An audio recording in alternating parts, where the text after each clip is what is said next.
Welcome to the channel students. तो आज हम इस वीडियो में एक्सप्लेन करने वाले हैं सॉलिड स्टेट चैप्टर में से बहुत ही इंपॉर्टेंट एमसीक्यूज जो कि आपके एग्जाम के लिए काफ़ी इंपॉर्टेंट रहने वाले हैं और साथ में आपकी पूरे चैप्टर की रिवीजन भी इस वीडियो में हो जाएगी। इससे पहले मैंने सॉलिड स्टेट के एमसीक्यूज पर एक वीडियो और बनाई हुई है, वो आपको नीचे डिस्क्रिप्शन में मिल जाएगी या फिर यहाँ पर ऊपर मिल जाएगी, वो आप लोगों ने ज़रूर सुन लेनी है। ठीक है, तो इसमें कुछ अलग एमसीक्यूज हैं। तो सबसे पहले स्टार्ट करते हैं। Which of the following is regarded as a molecular solid, इनमें से कौन सा मोलिक्यूलर सॉलिड है। ठीक है, इनकी एग्जांपल्स रीड जरूर कर लेना। अब देखिए, silicon carbide, aluminium nitrate and diamond, these are all covalent solids. ये सभी क्या होते हैं? कोवलेंट सॉलिड्स होते हैं।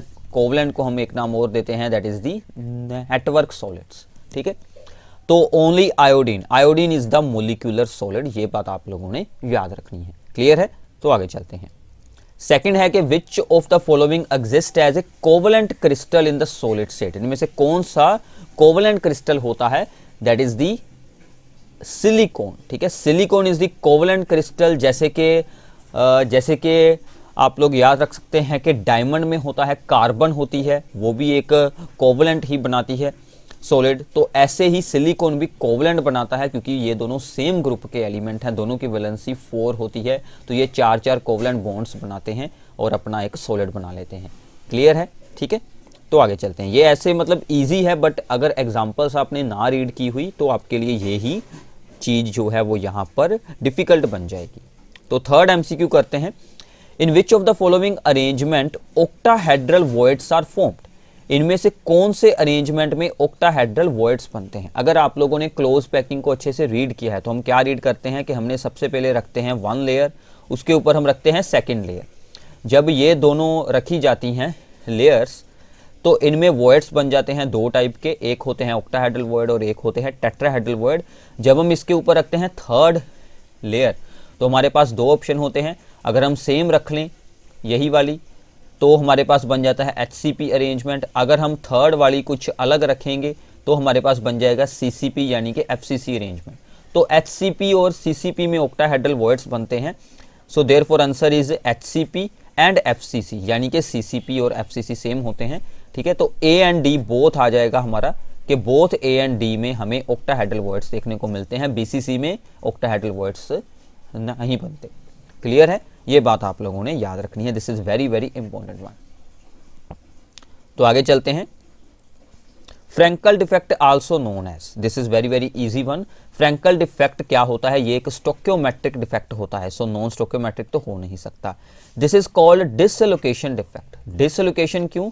क्योंकि पॉजिटिव आयन जो होता है, कटायन जो होता है, वो अपनी नॉर्मल साइट को स्किप कर इंटरस्टिशियल साइट में आ जाता है। ठीक है, ये जो यहाँ पर इंटरस्टिशियल होती हैं साइट्स, यहाँ पर एंटर हो जाता है अपनी नॉर्मल साइट को छोड़कर। Therefore it is called the dislocation defect.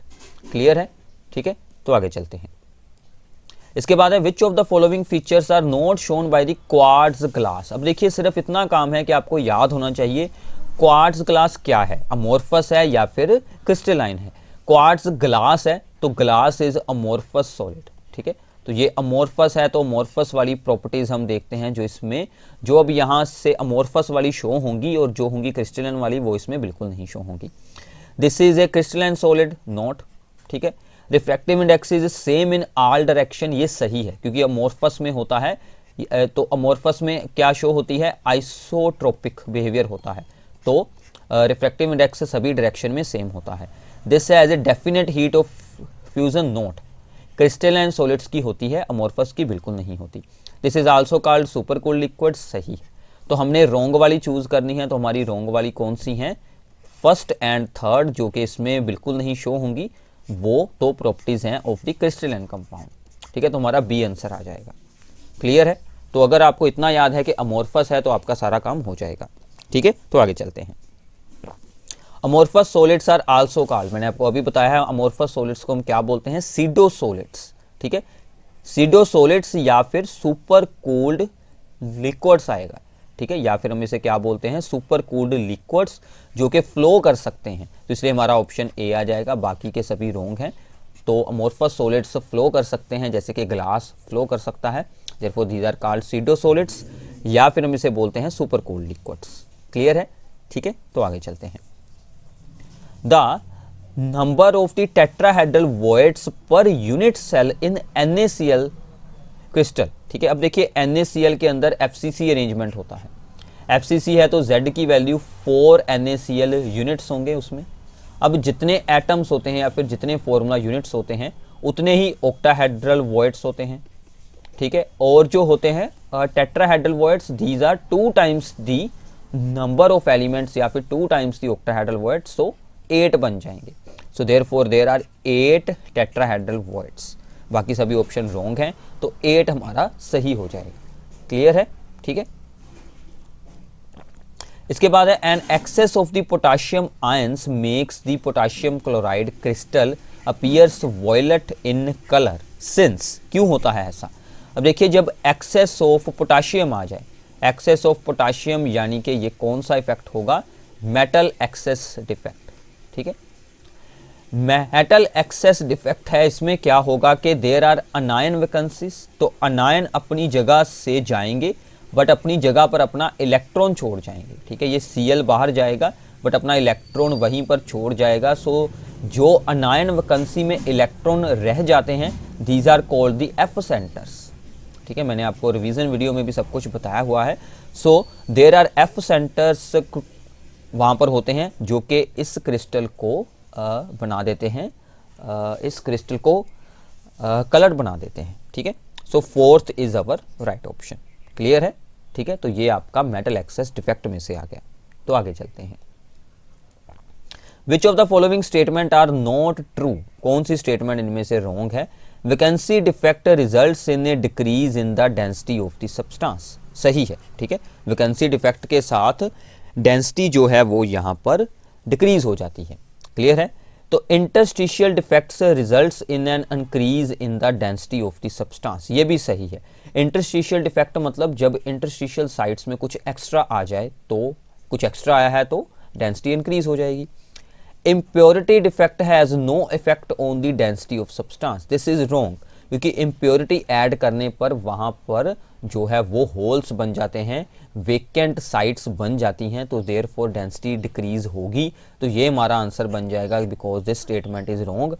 4th है Frenkel defect has no effect on the density of substance, ये भी सही है। फ्रैंकल में कोई इफेक्ट बिल्कुल नहीं होता डेंसिटी पर, शॉर्टकी डिफेक्ट में होता है। ठीक है, क्लियर है? तो ऐसे आप लोगों को स्टेटमेंट्स बनाकर दी जा सकती हैं, तो ये बात आप लोगों ने याद रखनी है। ठीक है, तो आगे चलते हैं। Which of the following is not true about the voids formed in the 3-dimensional hexagonal close packed structure?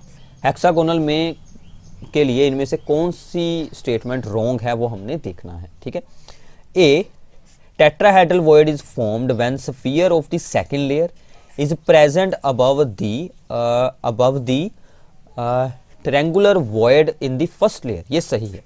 ठीक है, जो हमारी फर्स्ट होती है लेयर, उसके ये जो होते हैं 3 स्फीयर्स, इसमें ये जो बनता है वॉइड, इसके ऊपर हमारी सेकंड लेयर का स्फीयर आ जाता है, मतलब 4 स्फीयर्स के अंदर जो जगह होती है वो होती है tetrahedral void. all the triangular voids are not covered by the spheres of the second layer, ये भी सही है। ठीक है, सभी जो होते हैं voids उनके ऊपर सेकंड लेयर के स्फीयर्स बिल्कुल नहीं आ सकते। ठीक है, octahedral voids are formed when the triangular void in the second layer lie above the triangular void in the first layer and their shapes of these voids do not overlap, ये भी सही है। अब देखिए octahedral void कैसे बनता है, ये मान लीजिए हमारी है फर्स्ट लेयर। ठीक है, इसके अंदर ये बन गया ट्रायंगुलर वॉइड। ठीक है, अब हम यहाँ से रंग चेंज कर लेते हैं ताकि आपको अच्छे से अंडरस्टैंडिंग हो जाए।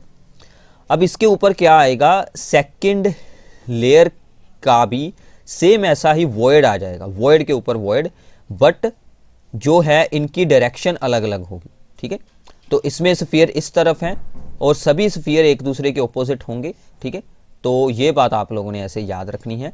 तो ऐसे बनता है ऑक्टाहेड्रल वॉइड के, मतलब के टोटल 6 स्फीयर्स के अंदर की जो एम्प्टी स्पेस होती है वो होता है ऑक्टाहेड्रल वॉइड, बट जो ये होती हैं शेप्स होती हैं ट्रायंगुलर शेप्स होती हैं, ये दोनों एक दूसरे के ऑपोजिट होनी चाहिए, ओवरलैप बिल्कुल नहीं होनी चाहिए। अब D option, octahedral voids are formed when the triangular void in the second layer exactly overlap, ये रॉन्ग है। एग्जैक्टली ओवरलैप वाली स्टेटमेंट रॉन्ग है क्योंकि नॉट ओवरलैप वाली सही है। ठीक है, तो फोर्थ हमारा आंसर बन जाएगा। एग्जैक्टली ओवरलैप का मतलब उसने क्या कहा है कि ऐसे हो गए हमारे फर्स्ट के स्फीयर और दूसरी के भी सेम ऐसे ही आ जाएं, सेम इसके ऊपर ऐसे ही आ जाएं, ऐसा बिल्कुल नहीं होता, ये रॉन्ग है। ठीक है, तो इसलिए हमारा फोर्थ जो है वो यहाँ पर सही आंसर बन जाएगा। क्लियर है? ठीक है, अब पेपर के लिए क्या है कि ऐसा बिल्कुल नहीं है कि आपको सेम स्टेटमेंट आ जाएगी। ठीक है ना, मतलब कोई भी इंफॉर्मेशन आपके वहाँ पर ऐसे ही काम आ सकती है, कोई भी आप लोगों को वहाँ पर केस स्टडी में पूछी जा सकती हैं प्रॉब्लम, या फिर आप लोगों को किसी एमसीक्यू में कुछ और स्टेटमेंट्स बनाकर ऐसी दी जा सकती हैं, उनमें से आप लोग को ये सभी इंफॉर्मेशन यूज होने वाली है। ठीक है, क्लियर है? तो आगे चलते हैं। The fraction of the total volume occupied by the atoms in a simple cubic. Simple cubic में टोटल कितनी फ्रैक्शन ऑक्यूपाई की जाती है वो हम अभी वो हम यहाँ पर अब सोल्व कर लेते हैं। तो क्या फार्मूला आएगा? वॉल्यूम ऑफ एटम्स जितने भी होंगे यूनिट सेल में divided by volume of unit cell. ठीक है, क्लियर है? अब देखिए सिंपल क्यूबिक में कितने एटम्स होते हैं? Only one. तो एक स्फीयर की वॉल्यूम क्या होती है? 4/3 पाई आर क्यूब। क्लियर है? और यूनिट सेल की वॉल्यूम क्या होगी? ए क्यूब। अब देखिए इसमें आर और ए में क्या रिलेशन होता है? A is equals to 2r for the simple cubic. ठीक है, तो हम यहाँ पर यूज कर लेते हैं। ऊपर बन गया 4 पाई आर क्यूब और नीचे है 3 और ए की वैल्यू हमने लगा दी 2r का क्यूब। ठीक है, अब इसको आप लोगों ने सिंपली सोल्व करना है। 4 बाय नीचे बन जाएगा 3 × 8 और ऊपर है पाई आर क्यूब और नीचे है आर क्यूब। आर क्यूब के साथ आर क्यूब कैंसिल हो गया, इसको इसके साथ कैंसिल कर दें तो क्या बचा हमारे पास? पाई/6 बच गया। ठीक है, तो ये हमने फ्रैक्शन निकाली है। अगर आप लोगों को पूछी जाए यहाँ पर packing efficiency in the form of the percentage तो आप इसे 100 के साथ मल्टीप्लाई कर देंगे तो इसकी पैकिंग एफिशिएंसी आएगी 52 पॉइंट समथिंग। ठीक है, तो वो इसकी पैकिंग एफिशिएंसी आएगी अगर हम इसे 100 के साथ मल्टीप्लाई कर दें। ठीक है, तो उसका आंसर हमारे पास फ्रैक्शन में क्या बन गया? पाई/6। क्लियर है? तो ऐसे आपको अगर पूछा जाए बीसीसी में तो यहाँ पर आप लोग 1 की जगह पर 2 लगा देंगे क्योंकि उसमें 2 एटम होते हैं और ये रिलेशन भी चेंज हो जाएगा। ठीक है, बीसीसी का अलग होता है, एफसीसी का अलग होता है। ठीक है, तो ऐसे आप लोग सभी के लिए सोल्व कर सकते हैं। क्लियर है? तो आगे चलते हैं। The packing efficiency of the 2 dimensional square. तो फिर इसके बाद है हमारे पास problem. Structure of mixed oxide is cubic closed packed. ठीक है, सीसीपी स्ट्रक्चर है। The cubic unit cell of mixed oxide is composed of oxide ions. मतलब जो ऑक्साइड आयंस है उनका अरेंजमेंट है यहाँ पर सीसीपी। ठीक है, और मान लीजिए ये हमारे पास है ओनली 1। ठीक है, हम अज्यूम कर लेते हैं, वैसे 4 होंगे, आप लोग 4 के साथ भी इसे सोल्व कर सकते हैं, तो हम इसे 4 मान लेते हैं। ठीक है, सीसीपी है 4। 1/4 of the tetrahedral voids are occupied by the divalent A metal।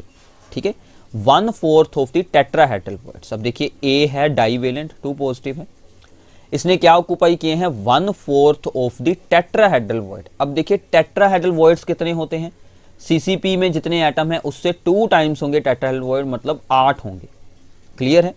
ठीक है, अब आगे पढ़ते हैं। And the octahedral voids are occupied by the monovalent metal B।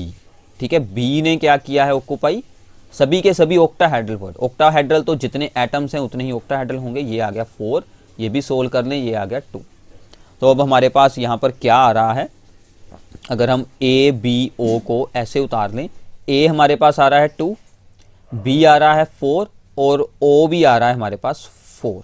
ठीक है, अब इनका रेशियो सोल्व कर लें। इन सभी को 2 पर हम कर देते हैं डिवाइड, तो ये बचा 1/2/2। तो ये क्या बन गया? A1 B2O2। तो ये हमारा फॉर्मूला बन जाएगा AB2O2। तो B हमारा राइट ऑप्शन बनेगा। ठीक है, तो ऐसे आपको फॉर्मूला पूछा जा सकता है, कोई भी प्रॉब्लम हो आप लोगों ने ऐसे ही सिमिलरली सोल्व कर देनी है। ठीक है, क्लियर है? तो आगे चलते हैं। A metal crystallizes in face centered cubic structure if the edge length of the unit cell is A, the closest approach between the 2 atoms in the metallic crystal will be। closest approach क्या होती है? मैंने आपको revision video में बताया है, D is equals to 2 × R। अब देखिए फॉर FCC, ठीक है, मैंने आपको सभी के रिलेशन याद रखने को कहा था। FCC के लिए R और A में क्या रिलेशन होता है, R is equals to A/2√2। तो ये वैल्यू हम यहाँ पर यूज़ कर लेते हैं, 2 × A/2√2। वैसे आपको अगर सोल्विंग आती हो तो ज़्यादा अच्छा है, तो ये आपका बच जाएगा A/√2, ठीक है। So we get the B is the right answer. Distance of the closest approach between the two atoms is A/√2, ठीक है, क्लियर है। तो आगे चलते हैं। In the calcium fluoride having the fluoride structure, the coordination number of the calcium 2 positive and the fluoride ion। तो मैंने आपको वीडियो में पूरा बताया है कि इसमें क्या अरेंजमेंट बनते हैं। फ्लोराइड आयन सभी के सभी ही टेट्राहेड्रल वॉइड्स वहाँ पर ऑक्यूपाई किए होते हैं, ठीक है। तो Ca2 पॉजिटिव का CCP अरेंजमेंट होता है। इसका कोऑर्डिनेशन नंबर होता है 8। अब इसके आसपास 8 फ्लोराइड आयन होते हैं और फ्लोराइड आयन का होता है 4, ठीक है। तो ये बात आप लोगों ने याद रखनी है, 8 और 4 इनके कोऑर्डिनेशन नंबर बन जाएंगे, ठीक है, क्लियर है। तो आगे चलते हैं। इसके बाद है MCQ। A solid compound XY has NaCl structure, ठीक है। If the radius of the cation is this one, तो हमें रेडियस ऑफ द कटायन दिया गया है 100 पिकोमीटर, ठीक है। We have to find the radius of the anion. अब देखिए NaCl स्ट्रक्चर है, NaCl स्ट्रक्चर में बनता है कोऑर्डिनेशन नंबर 6 और अरेंजमेंट रहता है ऑक्टाहेड्रल वाला। तो इसके लिए रेडियस रेशियो की रेंज क्या होती है, 0.414 से लेकर 0.732 तक। मतलब 0.414 एटलीस्ट वैल्यू है, तो हम इसको यूज कर लेते हैं कि radius of the cation by radius of the anion is equals to 0.414, ठीक है। तो ये आ गया 100 ओवर में, ये वैल्यू आ जाएगी इस तरफ, तो रेडियस ऑफ द कटायन ऊपर चला गया, ठीक है, रेडियस ऑफ अनायन। तो इसको अगर आप लोग सोल्व करेंगे 100 बाय 0.414 को डिवाइड आप लोगों को खुद करनी पड़ेगी एग्जाम में, यही इंपॉर्टेंट काम है। तो आपका आंसर अप्रोक्सीमेटली 241.5 पिकोमीटर में आ जाएगा। तो हमारा C ऑप्शन राइट बनेगा, ठीक है, क्लियर है। तो अगर आपको ऐसे रेंज याद रखनी है, ठीक है, जो यहाँ पर NaCl के लिए है, तो उसके अकॉर्डिंग आप लोगों ने उसकी मिनिमम वैल्यू यूज़ कर सकते हैं, ठीक है। अगर आप लोगों को बोथ वैल्यूज़ पूछी जाए कि फिर रेडियस ऑफ अनायन की रेंज क्या होगी, देन आपको both minimum and the maximum value solve कर उसकी एक रेंज बना लेनी है, ठीक है। तो ऐसा MCQ भी आपके सैम्पल पेपर में था। तो आप लोग सैम्पल पेपर को, जो ऑफिशियल सैम्पल पेपर है, उसका सोल्यूशन भी मैंने अपलोड किया हुआ है, वो आप लोगों ने ज़रूर करना है। इसके बाद इसी पर बेस्ड है कि ionic radius of the A positive and B ions are this one, the coordination number of each ion. इसके लिए हमें रेडियस रेशियो निकालना पड़ेगा, उसकी रेंज के अकॉर्डिंग इसका कोऑर्डिनेशन नंबर आएगा। वो मैंने आपको रिवीजन वीडियो में बताया है कि क्या रेंज में क्या आएगा कोऑर्डिनेशन नंबर। तो रेडियस ऑफ द कटायन है हमारे पास 0.98 इंटू 10⁻⁻10। रेडियस ऑफ अनायन है हमारे पास 1.81 इंटू 10⁻⁻10। ये दोनों कैंसिल हो गई पावर्स, तो ये बच गया आपका 98/181, ठीक है। तो अगर आप इसे डिवाइड करेंगे, वैसे भी अप्रॉक्सीमेटली आइडिया हो रहा है कि ये 0.5 के आसपास है, क्योंकि ये इससे हाफ के आसपास है, तो 0.5 के आसपास होगा। अगर आप लोग एग्जैक्ट सोल्व करेंगे तो 0.541 आ जाएगा।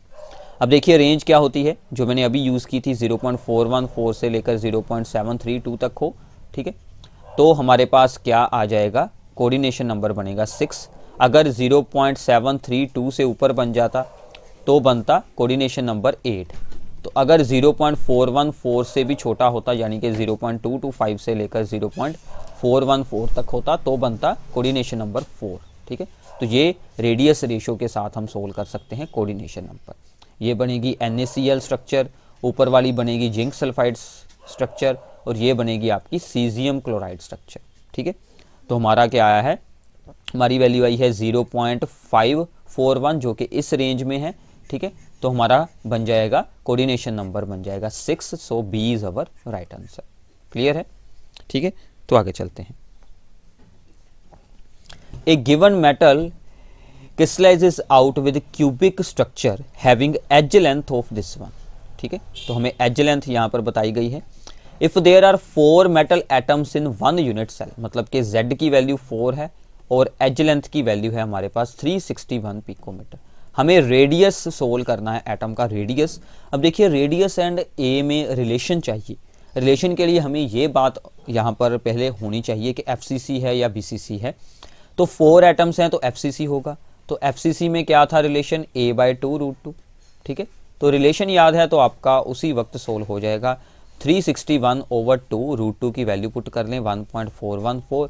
अब इनकी मल्टीप्लाई करवा कर आप लोगों ने डिवाइड करनी है, वो आपका काम है, ठीक है। तो अप्रोक्सीमेट आंसर आप लोग सोल्व कर लें, क्योंकि सभी आंसर्स में बहुत ज़्यादा यहाँ पर गैप दिए गए हैं। अगर एक जैसे आंसर हो तो आपको प्रॉब्लम होती है, तो यहाँ पर काफ़ी गैप है, तो आप इसकी यहाँ पर अप्रोक्सीमेशन भी सोल्व कर सकते हैं। तो हमारा अप्रोक्सीमेटली आंसर आ जाएगा 127 के आसपास। तो ये हमारा डी आंसर आ जाएगा, ठीक है।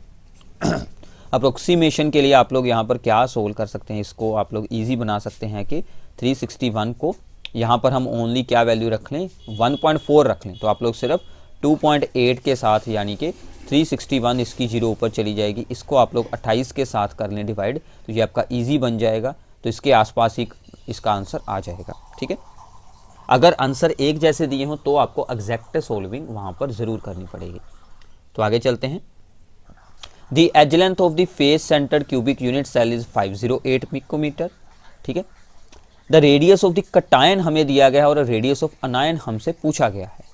अब देखिए एज लेंथ है 508, ठीक है, और रेडियस ऑफ द कटायन है 110 पिकोमीटर। हमें रेडियस ऑफ अनायन सोल्व करना है। अब देखिए यहाँ पर क्या इंपॉर्टेंट है, face centred cubic unit cell जो यहाँ पर आयनिक होते हैं कंपाउंड्स, उनमें क्या होता है कि जो यहाँ पर कॉर्नर एटम्स होते हैं, ठीक है, और उनके बीच जो हमने यहाँ पर रखा होता है कटायन, ठीक, वो यहाँ पर एज सेंटर में होता है। ये सभी एक दूसरे के साथ अलोंग दी एज टच करते हैं। तो मतलब अगर ये वैल्यू पूरी की पूरी ए साइड है तो इसमें क्या आएगा, एक बार रेडियस इसका अनायन का 2 बार आ गया और यहाँ पर आ गया 2 बार कटायन का radius. So we get the relation 2 times R plus and R negative is equals to A, यानी कि radius of cation plus radius of anion 2 times is equals to the edge length होता है। तो यहाँ से आप लोग इन सभी की वैल्यूज़ को पुट कर कर रेडियस ऑफ द अनायन को ईजिली सोल्व कर सकते हैं। तो 508 के साथ 2 को डिवाइड होगी तो आपका रेडियस ऑफ द अनायन यहाँ से मिल जाएगा 144 पिकोमीटर। कोई डिवाइड वगैरह नहीं होगी, सिंपल सोल्विंग है, तो आपको आंसर ए मिल जाएगा। क्लियर है। तो ऐसे आपको जानकारी होनी चाहिए कि स्ट्रक्चर में हम क्या यूज़ कर सकते हैं। FCC के लिए ये यूज़ किया जा सकता है, BCC के लिए बिल्कुल नहीं कर सकते, ठीक है। तो आगे चलते हैं। A metal has FCC structure. The edge length of the unit cell is 404 picometer. Density of the metal is this one. The molar mass, हमें सोल्व करना है मोलर मास। तो ये आपका डेंसिटी के साथ रिलेटेड आ गया न्यूमेरिकल। FCC है तो Z की वैल्यू बन गई 4, ठीक है, और एज लेंथ बन गई हमारी 404 पिकोमीटर, ठीक है, और हमारी डेंसिटी है 2.72। अब देखिए मैं आपको इसी के बारे में ही बताया था कि ऐसे जो न्यूमेरिकल्स आ जाते हैं इनकी सोल्विंग पर आपका काफ़ी टाइम वेस्ट हो जाता है पेपर में। तो आप लोगों ने पहले इसे स्किप करना है। अगर ना कोई और हो सकी प्रॉब्लम तो आप लोगों ने इसको सोल्व कर लेना है। अदरवाइज़ अगर इसकी जगह पर कुछ और हो जाए तो आप लोगों ने फिर इसको स्किप कर देना है। तो फॉर्मूला क्या होता है, density is equals to the number of atoms in unit cell molar mass divided by the a cube into the N nought, that is the Avogadro's number. हमें m सोल्व करना है तो m का formula यहाँ से क्या बन जाएगा, m is equals to the density into a cube, और n नोड ऊपर चले आए और डिवाइड में बच गया ओनली z। तो सभी की वैल्यूज पुट कर दें, 2.72, a है यहाँ पर 404 पिकोमीटर है, इसको हम चेंज करेंगे इनटू दी सेंटीमीटर क्योंकि डेंसिटी में सेंटीमीटर है। This is equals to the 10 raise to power -10, ठीक है। तो इसका करेंगे क्यूब, क्लियर है, और साथ में एन नोड की वैल्यू है 6.02 इंटू 10 रेज टू पावर 23 और डिवाइड में है ओनली 4, ठीक है। अब देखिए इसकी सोल्विंग को हम यहाँ पर इजी बना सकते हैं। उसके लिए हमें यहाँ पर अब क्या करना होगा, मैं इस तरफ इसको सोल्व करता हूँ, ठीक है। तो ये बन गया हमारा 272/400 बन जाएगा। इसका 100 हम यहाँ पर ओवर में रख लिए और अंदर हमारा बच गया 404 का क्यूब है, ठीक है, और साथ में बच गई इसकी पावर बन गई -30 और साथ में है 6.02 इंटू 10 रेज टू पावर 23। अब देखिए हमारे आंसर्स में यहाँ पर काफ़ी ज़्यादा गैप है, ठीक है, इतना भी मतलब खास नहीं है बट गैप है। तो अगर आप लोग एग्जैक्ट सोल्विंग में जाएंगे तो आपको काफ़ी ज़्यादा यहाँ पर डिफ़िकल्टी होगी। पहले इसको हम 4 पर कैंसिल कर लेते हैं, ये आ गया आपका 68। तो अब मैं यहाँ पर 404 को अप्रोक्सीमेटली यहाँ पर आप लोग 400 भी रख सकते हैं। अगर आप लोग ज़्यादा सोल्विंग वहाँ पर सोल्व हो सकता है, टाइम है, तो आप लोग ज़रूर कीजिए। मैं इसको 400 रखकर उसका क्यूब यहाँ पर सोल्व कर दूंगा। तो 4 का क्यूब होता है 64, तो साथ में जीरोस कितनी आएंगी, 2 3 6, ठीक है। और ये जो पावर्स हैं ये आपस में सोल्व हो गई, ठीक है। तो यहाँ पर क्या बचेगा, 10⁻⁻⁷, ठीक है। और इसको भी हमने क्या लिख लिया, इसको हम लिख लेते हैं 6 लिख लेते हैं, ठीक है। अब आपको सिर्फ क्या करना है, आपको करनी है मल्टीप्लाई 68 इंटू 64 इंटू 6, ठीक है। और बाकी की जीरोस आप लोग साथ में सोल्व कर लेना। तो ये आपका आंसर कुछ अप्रोक्सीमेटली ये आएगा, ठीक है। 26.5 के आसपास आपका आंसर आ जाएगा। तो मतलब हमें यहाँ से आइडिया हो जाएगा कि हमारा आंसर क्या है, 27 है, एग्जैक्ट आंसर है, क्योंकि हमने इन वैल्यूज़ को यहाँ पर कर लिया था, डिक्रीज़ कर लिया था, ठीक है। इसको 4 के साथ किया था डिक्रीज़ और इसको भी 0.2, तो इसलिए हमारा आंसर वहाँ से थोड़ा सा छोटा आएगा। तो ये हमारा आंसर बन जाएगा। अगर सभी आंसर्स यहाँ पर एक जैसे दिए होते तो आपको एग्जैक्ट सोल्विंग ही करनी पड़ेगी, तो आपके पास कोई ऑप्शन बिल्कुल नहीं है। क्लियर है, ठीक है।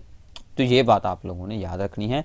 अदरवाइज एक आप लोग यहाँ पर और काम हो सकता था, आप लोग इसकी अप्रोक्सीमेशन में यहाँ पर 64 की जगह पर 65 रख लें, ठीक है। तो आपका अप्रोक्सीमेटली आंसर सेम आ जाएगा, क्योंकि एक हम इंक्रीज कर लेते हैं, वैसे ही राउंड ऑफ कर लिया हमने, ठीक है। तो ऐसा भी आप लोग यहाँ पर यूज़ कर सकते हैं। क्लियर है, तो आगे चलते हैं। इसमें है कि यहाँ पर NaCl is doped with the 10⁻⁻⁴ mole% strontium chloride. The concentration of the cation vacancies यहाँ पर कितनी बनेगी। इसमें बिल्कुल इजी काम है। अब देखिए स्ट्रोंशियम पर चार्ज है 2 पॉजिटिव, तो एक स्ट्रोंशियम 2 सोडियम को रिप्लेस करेगा और एक की जगह पर वो खुद आ जाएगा। ये 2 प्लेसेस होंगी, एक की जगह पर ये खुद आ गया और एक बच गई यहाँ पर कटायन वैकेंसी। तो मतलब जितने स्ट्रोंशियम 2 पॉजिटिव ऐड करेंगे उतनी ही हमारे पास बनेगी cation vacancy, same to same बनेगी। अगर कोई यहाँ पर ऐसा आयन ऐड करते जिसके ऊपर चार्ज होता 3 पॉजिटिव, तो हमारी कटायन वैकेंसीज यहाँ पर 2 टाइम्स बन जाती। तो हमारी सेम बनेगी 10⁻⁴ मोल% ही आएगी। इसको आप लोग सोल्व कर सकते हैं, 10⁻⁻⁴, और ये जो है परसेंटेज का ओवर 100 और मोल की वैल्यू 6.02 इंटू 10⁻23। तो ये टोटल 6 जीरोज इसमें से होंगी सब्ट्रैक्ट, तो यहाँ पर बच जाएगा 17। तो हमारा सी ऑप्शन बन जाएगा, ठीक है। तो ऐसे आप लोगों ने इसे याद रखना है। क्लियर है, तो आगे चलते हैं। The crystal with the metal deficiency defect, कौन से क्रिस्टल में मेटल डेफिशिएंसी डिफेक्ट होता है, ठीक है। इनमें से किस क्रिस्टल में मेटल डेफिशिएंसी डिफेक्ट होता है, that is the iron oxide, ठीक है। Fe2 पॉजिटिव का वहां पर अमाउंट डिक्रीज हो जाता है, जिसके कारण के इसमें कुछ आयंस Fe3 पॉजिटिव में चेंज हो जाते हैं। तो इसमें हमें मेटल डेफिशिएंसी डिफेक्ट देखने को मिलता है। क्लियर है, तो आगे चलते हैं। इसमें कुछ आपकी सोल्विंग है, ये भी इंपॉर्टेंट है problem. Experimentally it was found that metal oxide has the formula this one. Metal M is present in 2 forms, M2 positive and M3 positive. ये आपका मेटल डेफिशिएंसी के साथ ही रिलेटेड है। Fraction of the metal which exist as M3 positive, ठीक है। हम assume कर लेते हैं कि इसके बीच M3 पॉजिटिव का अमाउंट है X, ठीक है। तो फिर यहाँ पर M2 पॉजिटिव का अमाउंट कितना होगा। अब देखिए M का अमाउंट है टोटल 0.98, उसमें से हम कर देते हैं -X, ठीक है। अब क्या होगा कि 2 पॉजिटिव चार्ज इसका है, सो 2 इंटू 0.98 -X प्लस इसका चार्ज है यहाँ पर 3 और ये है X टाइम्स, ये हो गया X, और ऑक्सीजन का चार्ज होता है -2 इज इक्वल्स टू 0, ठीक है। तो हम इसे यहाँ से अब सोल्व करते हैं। So this becomes the 1.96 -2X plus 3X -2 is equal to 0। ये दोनों आपस में सोल्व हो जाएंगे, तो ये बच गया X minus 0.04 is equal to 0। तो X की वैल्यू आ गई हमारे पास 0.04। अब हमें सोल्व करनी है इसमें से फ्रैक्शन यानी कि परसेंटेज सोल्व करनी है। तो 0.04 टोटल कितना था 0.98 इंटू 100, ठीक है। अब ये आपका बन जाएगा 4/98 इंटू 100 डिवाइड आप लोगों ने अब खुद कर लेनी है, तो ये आपका आंसर आ जाएगा 4.08 आ जाएगा। ठीक है, तो 4.08 आपका परसेंटेज में आंसर आ जाएगा। So this is our right answer. ठीक है, ऐसे अगर आपको M2 पॉजिटिव के बारे में यहाँ पर पूछा जाता तो आप लोग M2 पॉजिटिव को x ज्यूम कर उसके सोल्व कर देते, या फिर आप लोग 4.08 को यहाँ पर 100 में से कर सकते हैं सब्ट्रैक्ट, तो भी आपका M2 पॉजिटिव की फ्रैक्शन आ जाएगी। ठीक है, क्लियर है? तो आगे चलते हैं। Which of the following statement is not correct, इनमें से कौन सी स्टेटमेंट रॉन्ग है? ठीक है, the fraction of the total volume unoccupied by the atoms in the primitive unit cell is 0.48, ये सही है। मैंने आपको बताया था कि 52% स्पेस ऑक्युपाइड होती है, तो फिर एम्प्टी यही बचेगी। Molecular solids are generally volatile, ये भी सही है।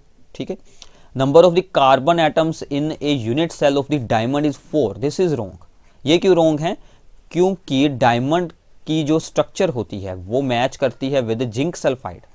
ठीक है, मतलब कि सभी की सभी CCP और सभी के सभी वहाँ पर half of the tetrahedral voids occupy हुए होते हैं, तो उन सभी में ही कार्बन होता है, तो कार्बन वहाँ पर 4+4 8 एटम्स बन जाते हैं, क्योंकि CCP के 4 और बाकी हाफ उसने ऑक्यूपाई किए हैं टेट्राहेड्रल वॉइड उसके 4, तो वो वहाँ पर 8 होते हैं, not 4। So therefore C is the wrong statement, तो हमारा C ऑप्शन बन जाएगा।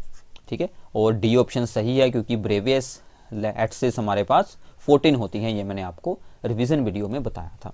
ठीक है, तो आगे चलते हैं। Which of the following statement is not correct, फिर ठीक है, इनमें से हमें रॉन्ग स्टेटमेंट को चूज करना है।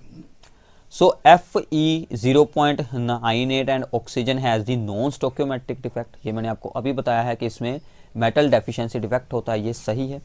Density decreases in case of the crystal with Schottky defect, ये भी सही है, शॉर्टकी डिफेक्ट में डेंसिटी डिक्रीज होती है। अब NaCl is an insulator, silicon is a semiconductor, silver is conductor, quartz is a piezo electric crystal, ये सभी पॉइंट्स सही हैं। ठीक है, अब देखिए आप लोगों ने ये बताना है कि पीजो इलेक्ट्रिकल क्रिस्टल्स क्या होते हैं। ठीक है, नीचे कमेंट बॉक्स में। ओके, और लास्ट है कि Frenkel defect is favoured in those ionic compounds in which sizes of the cation and anion are almost equal, ये रॉन्ग है। ठीक है, क्योंकि अगर साइज इक्वल होंगे ऑलमोस्ट तो उसमें शॉर्टकी डिफेक्ट आएगा। फ्रैंकल होता है अगर हमारे पॉजिटिव आयन का साइज छोटा हो, ताकि वो इंटरस्टिशियल वॉइड में एंटर कर सके। ठीक है, तो ये बात आप लोगों ने याद रखनी है। तो ये थे आपके लिए सॉलिड स्टेट के बहुत ही इंपॉर्टेंट MCQs। आई होप कि आपको अच्छे से अंडरस्टैंडिंग हुई होगी। तो प्लीज़ अपने सभी फ्रेंड्स के साथ जल्दी से जल्दी इस वीडियो को शेयर कर दीजिए, ताकि उनकी भी एग्जाम की अच्छे से प्रेपरेशन हो सके। चैनल को सब्सक्राइब कर देना, आगे आपको और भी बहुत सारी वीडियोस यहाँ पर मिलने वाली हैं। Thank you.